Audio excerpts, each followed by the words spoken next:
Hey guys, this is HELLHADES. This is a Raid Shadow Legends video. Guys, in this video, I'm going to show you how to build damage dealers. I'm going to be mainly focused on trying to help people utilize the optimizer, especially now that it's gone remote and people can use it on their mobiles as well. But the premise of what I do in this video, it's 100% relevant if you're not using the optimizer as well, because ultimately you're going to be looking for the same stats, the same type of builds, whether you're doing it with your own brain, your own eyes, as whether you're doing it with the optimizer as well. We're going to start off with basically a very basic version of the build, and then I'm going to add in more complexities as we go through and try and do a bit of a deep dive. So today is all about maximum damage. Okay, so we're going to take it to the next level of detail here of what you can do. If I take someone like a Rotus that's got an ability on his A3 that already ignores a good portion of defense. Yeah, and then when we go through the battle, we set up the battle scenario and we say, we're actually going to be fighting a boss. Let's say we're fighting Dragon, boss, I don't know, let's go with normal stage 20. Or maybe go a bit lower, stage 16. And we can see the defense number here is 3879. And we can also say one of our team has got 6-star cruelty. Or maybe we got Harima in the team, or Newt. And we are reducing the enemy's defense by another chunk. So both of these ignore enemy defense or remove enemy defense. Let's say we got Newt in the team and we reduce the enemy's defense by 30%. And we also apply decreased defense. Okay, all of a sudden it's like this guy's defense is getting absolutely KO'd. So when we now go into optimize, so we're going to say minimum speed 200. Don't care about any other stats. Don't care about the set that I'm going to use here.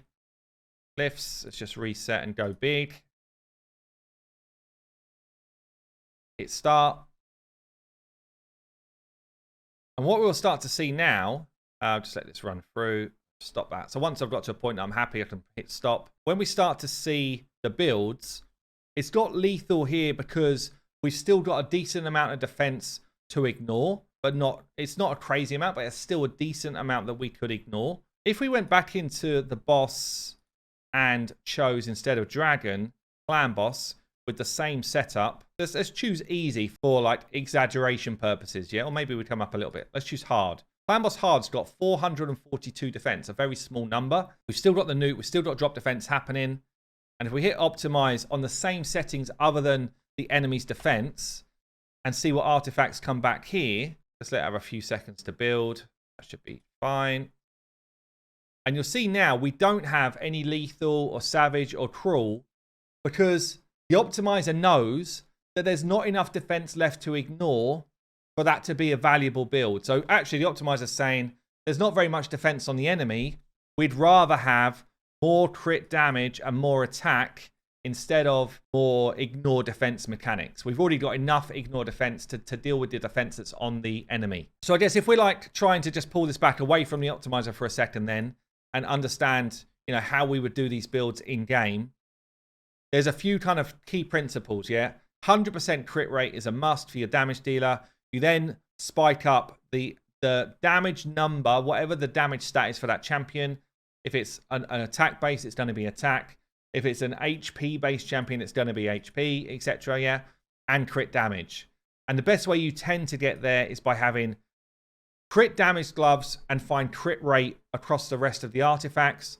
Or if you can't do that because your gear's not good enough, you have crit rate gloves and then you find more crit damage across the rest of your artifacts.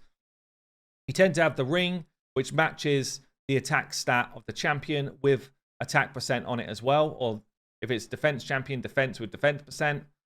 You have crit damage on your amulet, and then you try and get, again, the damage stat with more of it in the lower stats. In a slower one, you would probably go attack percent on the boots and the chest. So let's just say, give me high attack. Ignore sets a minute. So I'd go attack percent on the boots and throw those on. If I'm looking for someone who's faster, I'd still do the attack percent chest, but I'd put speed on the boots. And then in the top areas, you're looking for, you know, as much kind of damage stats as you can. Crit rate, crit damage, attack percent, with probably some speed.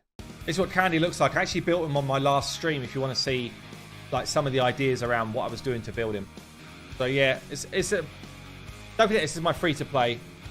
It's a free to play. I do my best, but build into attack, build into crit damage. Don't need accuracy for candy.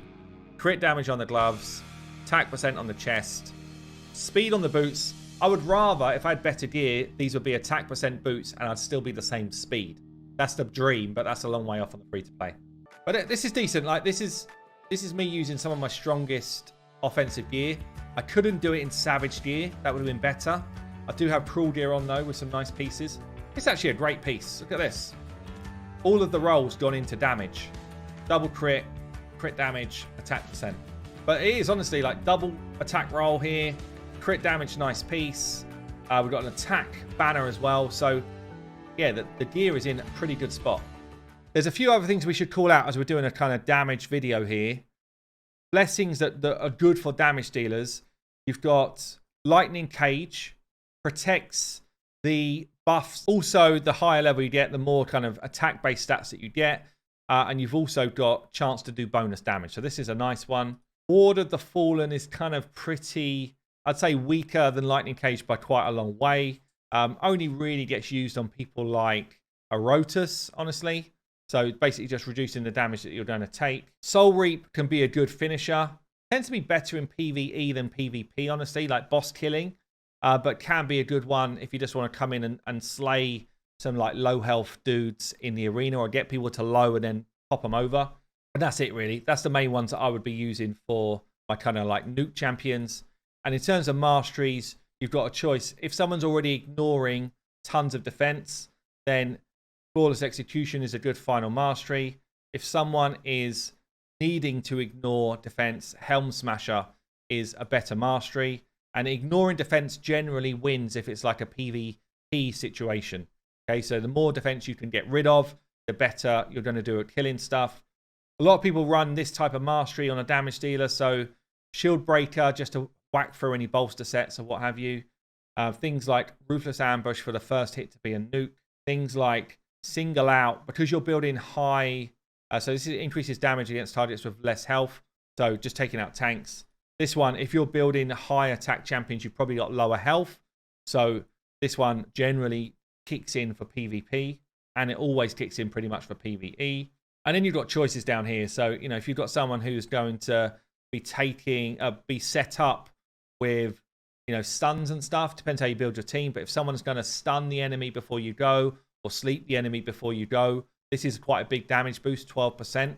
And if you're expecting to take debuffs before you go, then this is quite a good damage boost as well. Depends on your situation. So hopefully that is quite a detailed overview of how to do a damage build. And yeah, let me know down below in comments, is there anything I missed that you do as like a natural cause? And yeah, enjoy.